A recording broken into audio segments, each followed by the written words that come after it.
नमस्कार। आज हम इतिहास की एक बहुत ही बड़ी पहेली को सुलझाने की कोशिश करेंगे, सिंधु घाटी सभ्यता।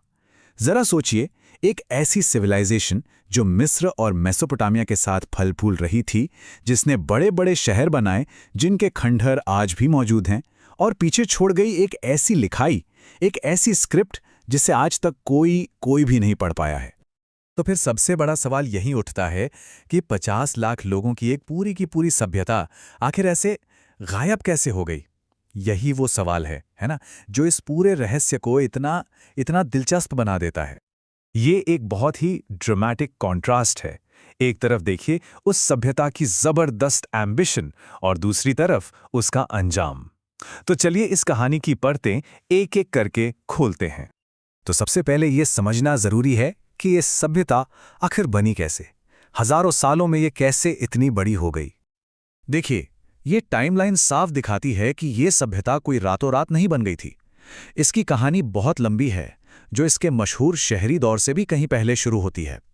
सोचिए, 7000 ईसा पूर्व में खेती से शुरुआत हुई, फिर धीरे धीरे छोटे छोटे शहर बने, और तब जाके वो अपने गोल्डन एज तक पहुंची। अब जरा इसका फैलाव देखिए। ये कोई छोटी मोटी सभ्यता नहीं थी। अपने चरम पर यह प्राचीन दुनिया की सबसे बड़ी सभ्यताओं में से एक थी। मिस्र और मेसोपोटामिया दोनों को मिला दें तो उससे भी बड़े इलाके में फैली हुई थी। और ये सभ्यता से बड़ी नहीं थी, बल्कि अविश्वसनीय रूप से एडवांस्ड भी थी। उनकी जो अर्बन प्लानिंग थी, जो टेक्नोलॉजी थी, वो अपने समय से बहुत बहुत आगे थी।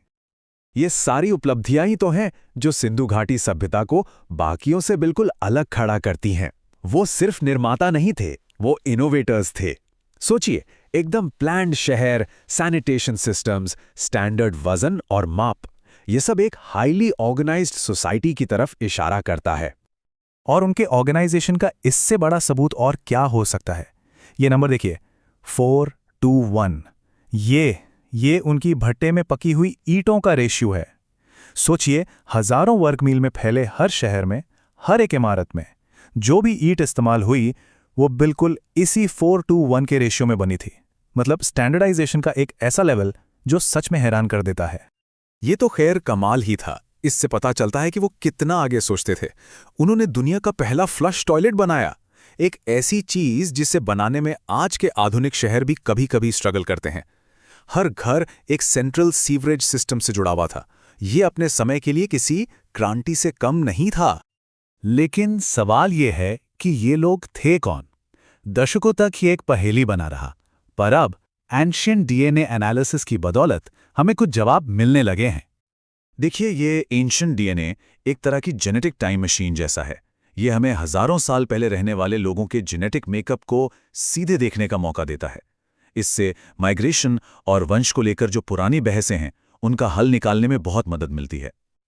और ये एक बहुत बड़ा गेम चेंजर है। पहले माना जाता था कि खेती करने वाले लोग कहीं बाहर से आए थे, लेकिन राखीगढ़ी में मिले कंकाल के डीएनए ने बताया कि सिंधु घाटी के लोग यहीं के थे, लोकल थे, और उन्होंने खेती भी खुद ही डेवलप की थी। हाँ, उनका ईरान के लोगों से जेनेटिक कनेक्शन था, लेकिन ये कनेक्शन खेती शुरू होने से भी हजारों साल पुराना है।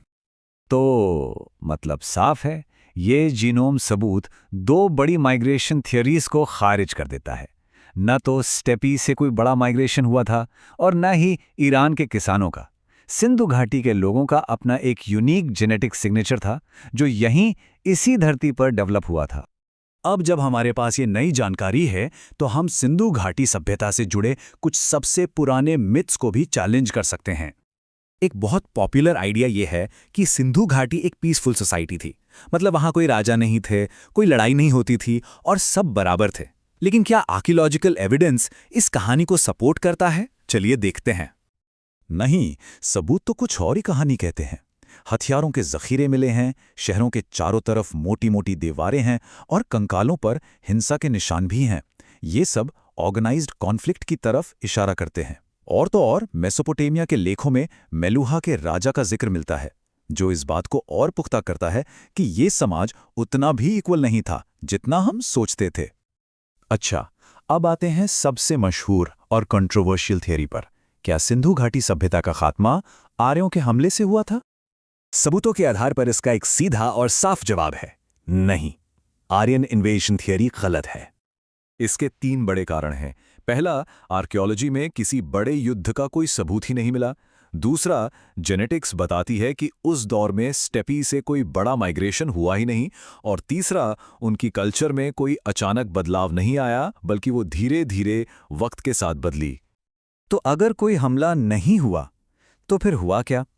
आज की अंडरस्टैंडिंग ये है कि ये कोई कोलैप्स नहीं था, बल्कि एक बहुत ही कॉम्प्लेक्स ट्रांसफॉर्मेशन था, एक बदलाव था। जरा इस टेबल को देखिए। मैच्योर से लेट हड़प्पन फेज तक आते आते कुल शहरी इलाका 750 हेक्टेयर से घटकर सिर्फ 100 हेक्टेयर रह गया, लेकिन बस्तियों की कुल संख्या वो लगभग उतनी ही रही। ये चार्ट इस बात को और भी साफ कर देता है। शहरों का साइज तो बहुत तेजी से घटा, लेकिन बस्तियों की संख्या नहीं।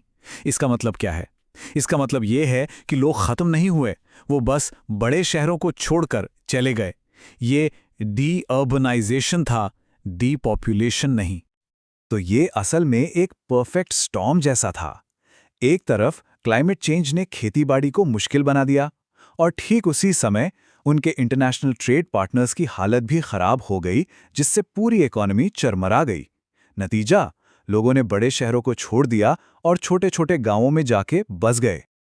तो असल में सिंधु घाटी सभ्यता मरी नहीं, उसने सिर्फ अपना रूप बदल लिया।